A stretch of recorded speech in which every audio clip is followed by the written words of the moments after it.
Bienvenidos a un nuevo vídeo del curso 0 de Física. Continuamos con los problemas del tema de magnetismo y tras haber realizado algunos ejemplos de fuerzas sobre cargas, fuerzas sobre hilos, vamos a ver ahora un ejemplo de inducción electromagnética, el ejemplo probablemente más clásico y que casi siempre se analiza como primer ejemplo, ¿no? Consiste en, imaginemos que tenemos un circuito eléctrico donde aquí hay una resistencia que está inmerso en una región donde hay un campo magnético, por ejemplo, perpendicular a ese circuito entrando en el papel, y lo interesante de este circuito es que lo cierra una barra conductora que se puede desplazar, ¿sí? Vamos a llamar, por ejemplo, L a la distancia esta de aquí, ¿no? Entonces, claro, yo aquí tengo un circuito conductor que está cerrado, donde la corriente circula a través de esto que estoy haciendo yo, ¿no? A través de la barra y cierra el circuito, pero esto se puede desplazar. Esto mecánicamente se puede construir, no es complicado. Nos dice ahora el problema que la resistencia que aparece ahí en el circuito tiene 10 ohmios. Todo circuito tiene una resistencia, ya sea porque hay algún elemento que gasta energía, una bombilla, un motor, o el propio hilo conductor, que en sí mismo presenta una resistencia. Supongamos, por ejemplo, que la longitud esta que aparece aquí, este lado del circuito mide pues 1 metro. Supongamos que el campo magnético que hay ahí es de 0,01 Tesla, por ejemplo, y nos dice que este campo magnético, como casi siempre para no complicarnos en este tipo de problemas, es uniforme, es decir, vale lo mismo en todos los puntos del espacio, si no el problema sería bastante más difícil, y también es constante, ¿de acuerdo? Es decir, tampoco cambia en el tiempo, todo el tiempo vale esa centésima de Tesla y en todos los lugares del espacio, ¿vale? Y ahora nos dice que esta barra, si la solución estuviera esta, aquí no pasaría nada. Si esto estuviera quieto, aquí no pasa nada. Pero nos dice que de repente, por lo que sea, la barra, bueno, porque se le da una fuerza, por ejemplo, empieza a moverse con una cierta velocidad hacia la derecha, que vamos a suponer que es, por ejemplo, de 2 metros por segundo. Bueno, pues en el apartado A nos pregunta, ¿aparece una corriente inducida en el circuito? Y en ese caso, ¿en qué sentido lo hace? Bueno, recordar que según vimos, cuando hay una variación de flujo magnético a través de un circuito, aparece lo que llamamos una fuerza electromotriz en el circuito, que además se opone a la causa que lo produce, ¿no? Esta era la ley de Faraday-Lenz, ¿sí? Si hay esta fuerza electromotriz, efectivamente hay una corriente inducida en el circuito, que no es más que dividir esa fuerza electromotriz entre la resistencia del mismo. Luego, si hay variación de flujo, hay corriente. Esta corriente le llamamos una corriente inducida por ese cambio de flujo magnético. En nuestro caso, sí aparece una corriente inducida. Fijaros que hay un campo magnético aquí entrando en el papel. Me tengo que imaginar que en cada punto del espacio, de alguna manera, hay líneas de campo magnético entrando en el papel, atravesando el circuito. Si esta barra se mueve hacia la derecha, fijaros que lo que está ocurriendo es que hay un aumento de flujo magnético a través del circuito. Cada vez hay más líneas de ese campo magnético atravesándolo. ¿Eso qué va a implicar? Que efectivamente va a aparecer una fuerza electromotriz inducida y va a producir, por tanto, la aparición de esa corriente inducida. ¿Qué sentido tiene? Lo que nos decía la ley de Lenz es que se opone a la causa que lo produce. Fijaros, si a medida que la barra va hacia la derecha, cada vez entran más líneas de campo magnético, lo que va a ocurrir es que en el circuito va a aparecer una corriente eléctrica en sentido antihorario. Va a aparecer esta corriente inducida en sentido antihorario en el circuito. En sentido antihorario. ¿Por qué? Porque recordad que una corriente, por ejemplo, una espira, ya sea cuadrada o circular, en sentido antihorario, a su vez crea un campo magnético, regla de la mano derecha, que va hacia afuera. Y por tanto, en el fondo, se surge esa corriente inducida, porque de esa manera creamos otro campo magnético que tiene líneas que salen del circuito, compensando el hecho de que al mover la barra cada vez entran más líneas. ¿De acuerdo? Luego la respuesta en el apartado A es que efectivamente aparece una corriente inducida y que esta ocurre en sentido antihorario. ¿De acuerdo? Porque es para oponerse a la causa que lo produce. En el apartado B nos pide ya calcular efectivamente esa corriente inducida que hemos determinado que debe existir. Para ello lo primero es calcular la fuerza electromotriz inducida, que no es ni más ni menos que la variación del flujo magnético. ¿Y qué era el flujo magnético? La integral, esta de aquí, del producto escalar del campo magnético con el diferencial de superficie a través de la superficie del propio circuito. Fijaros que en este caso nuestro circuito es un cuadrado. Bueno, perdón, sería un rectángulo a medida que esto se va moviendo, siempre tiene forma rectangular, ¿no? ¿Cómo era el vector diferencial de superficie entonces? Recordad que por definición es un vector siempre perpendicular a la superficie. En los problemas que hemos hecho en campo eléctrico y en los ejemplos, casi siempre lo que nos interesaba eran las superficies cerradas. Entonces además se definía que tenía que ser hacia afuera. Por ejemplo, en una esfera siempre iba hacia afuera o en un cilindro. Sin embargo aquí, como es una superficie abierta, es solamente un plano, un rectángulo, el vector diferencial de superficie es libre, digamos, de ir o hacia arriba o hacia abajo. Si veo este rectángulo así de lado, el vector diferencial de superficie podría ir hacia arriba o podría ir hacia abajo. Siempre perpendicular, pero no habría una elección clara. ¿Qué es lo que se hace normalmente en estos problemas de inducción? O bien eliges el que quieras y luego a ver qué pasa, veremos ahora cómo se interpreta. O bien, por ejemplo, como aquí, puesto que ya sé que la corriente inducida en el circuito va a tener que ir así, y yo ya sé, por tanto, que el campo magnético inducido va a ser saliente, pues voy a elegir que el vector diferencial de S también sea en este mismo sentido.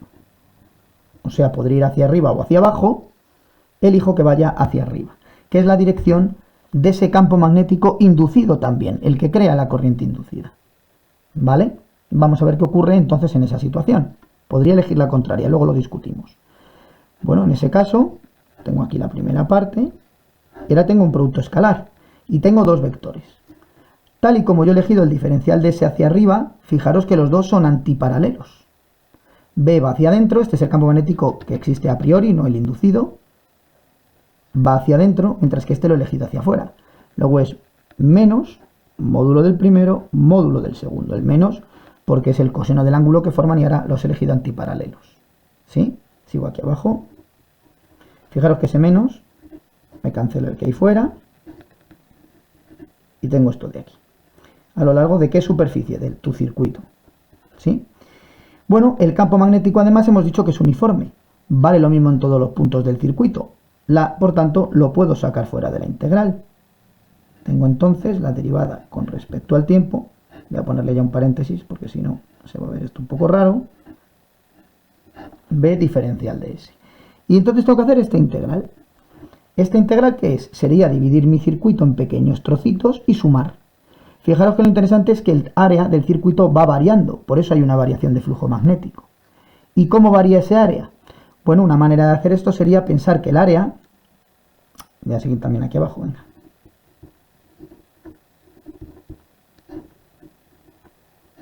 Una manera sería escribir el área como la longitud, que fijaros que esta es fija, no, esto es un rectángulo, luego es lado por lado. Lo que pasa es que este lado es fijo, vale, L, pero este otro lado no es fijo. Este otro lado, fijaros que va variando su distancia, su longitud. Luego le tengo que llamar quizá diferencial de X. ¿De acuerdo? Porque va variando a lo largo de la longitud X. ¿Sí? Y esto sería entonces, ¿vale? La derivada con respecto al tiempo de BLX, ¿no? Porque el L también sale fuera de la integral, el integral diferencial de X es X.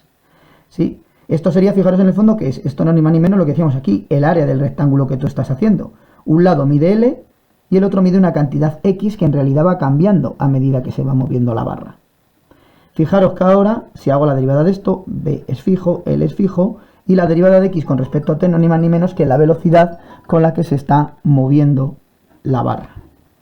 Luego hemos encontrado que la fuerza electromotriz inducida vale la expresión BLV, que es lo que sale siempre en este tipo de problemas. La corriente inducida entonces no es más que el cociente entre la fuerza electromotriz y la resistencia, tal y como decíamos ahí, y sustituir los valores, esto sale 2 por 10 elevado a menos 3 amperios. Bien, fijaros, ¿qué ocurriría si yo aquí en este paso, hubiera elegido un diferencial de S que entrara en el papel, en vez de saliera. ¿Vale? Yo no hubiera sabido la corriente inducida a priori, no hubiera pensado en ello, y en vez de elegir este, que es el que salía, como he hecho, elijo este, el que va hacia abajo. ¿Qué hubiera cambiado en el problema? Lo que hubiera cambiado simplemente es que en este punto ahora estos dos vectores serían paralelos en vez de antiparalelos, es decir, esto me habría salido aquí un más, en vez de un menos. Llevado a todo el problema, me hubiera quedado aquí una menos. Llevado aquí al problema, me hubiera quedado que la corriente es negativa. Eso en el fondo no pasa nada. Este menos lo único que te está diciendo es que en esta suposición habrías pensado que en tu circuito la corriente iba a ir al contrario. Si tú quieres que el diferencial de S entre, hubieras pensado, regla de la mano derecha, que la corriente iba a ir así. Y este menos lo que te estaría diciendo es, no, la corriente va al contrario, que es lo que ya sabíamos, ¿sí? Entonces no hay ningún problema en que el cálculo de un menos, lo único que significa es que este menos te está diciendo que esta elección que tú habrías hecho sería equivocada, que la corriente no va en este sentido, sino que va al contrario, como efectivamente lo hemos hecho, es decir, sin haber hecho el apartado A y viendo este resultado, por ejemplo, en lo que hemos hecho al inicio, yo te podría decir, bueno, como me ha salido la corriente de acuerdo a lo que yo había elegido, sé que es antihorario. Si hubiera elegido el menos, hubiera dicho, pues va al contrario. No hay ninguna pega en la cuenta, ¿de acuerdo? Simplemente hay que entender lo que significa ese signo menos.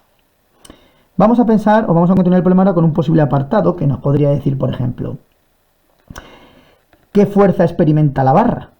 Porque fijaros que aquí hay una cuestión interesante. Tengo una corriente eléctrica, tengo un hilo conductor, que es esta barra, gruesa si queréis, que está inmersa en un campo magnético. Y, por tanto, va a sufrir una fuerza. Bueno, pues calculemos cuál es la fuerza que actúa sobre la barra. Como la barra la puedo interpretar como un trocito de hilo conductor, puedo utilizar simplemente que es la corriente que circula por ella, que es esta corriente inducida que acabamos de calcular, su longitud, producto vectorial, campo magnético. ¿Sí? Esa es la expresión de la fuerza que sufre un hilo en presencia de un campo magnético. En nuestro caso entonces, esta fuerza será la corriente que circula por ella, que la teníamos aquí. Valía BLV entre R. La longitud del hilo, o de la barra en este caso, pues fijaros que la barra mide, voy a ponerlo así literal, mide la longitud L minúscula y tengo que poner un eje de coordenadas aquí, ¿no? Bueno, si ponemos el típico, más sencillo, ¿no? Este es X, este es Y y Z saldría del papel, pues fijaros que la longitud de la barra va en la dirección del eje Y, es decir, J. Y pongo J porque como sabemos que la corriente circula en este sentido, va hacia arriba a través del hilo conductor. Si fuera en sentido contrario, pondría menos J. Hay que poner la dirección de la corriente. Y ahora lo multiplico por el valor del campo magnético, que sabemos que valía B. ¿Y qué dirección tenía? Hacia dentro del papel. Fijaros que hacia dentro del papel la dirección es menos K. ¿Sí? Hacemos ahora el producto vectorial de estas cosas. Esto te queda B, L al cuadrado, V. B al cuadrado también, ¿no? B por B, B al cuadrado, L cuadrado, V entre R.